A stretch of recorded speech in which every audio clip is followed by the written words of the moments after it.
Just before we come on the air, a judge is deciding a Massachusetts Air National Guardsman accused of leaking top-secret Pentagon documents online will have to wait in jail until his trial starts, instead of getting released to his dad's home, like his lawyers had asked for.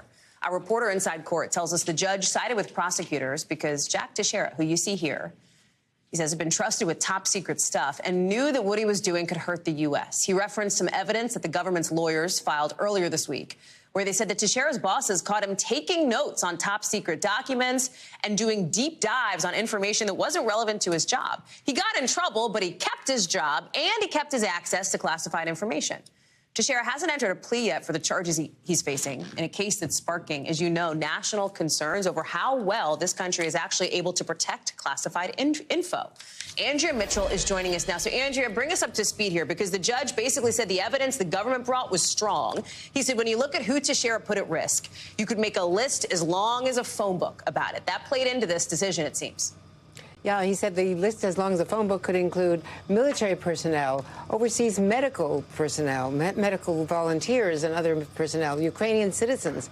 I mean, he denounced his conduct. It's one of the strongest hearings, statements by a judge that I have ever heard, at least as conveyed by Adam Reese, our reporter you referenced, who's in the courtroom.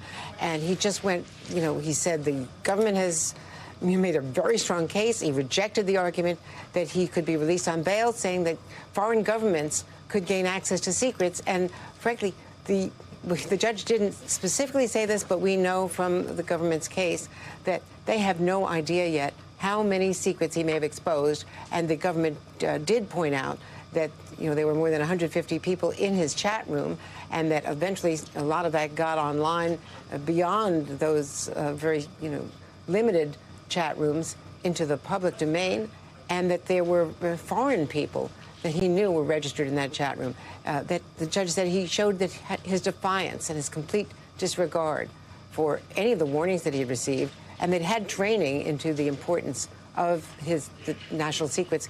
And what the judge didn't say here, and what many of us, and certainly the people in the national security field, are very concerned about, is that there were two supervisors from the Pentagon were suspended. They've eliminated that unit. They've taken that unit's work from Massachusetts and put it on another base. That said, this says volumes about really the failures of military background checks. He retained his top secrets clearance even after he had been several times reprimanded, as you pointed out, for abusing that privilege. You are right, I think, Andrea, as you know, to character. I mean, it is a very strong statement from a judge here in a case like this. There is the opportunity for an appeal, though, right? I'm not sure I heard you, Hallie. If you were asking whether he can appeal, yes, he can appeal. But considering what this judge, who still has jurisdiction, said today, I think it very unlikely he's going to get out at any time before a trial. And given also the posture of this judge, you could imagine that there would be some sort of a plea agreement, because he's facing very, very long jail time if convicted. Thanks for watching our YouTube channel. Follow today's top stories and breaking news by downloading the NBC News app.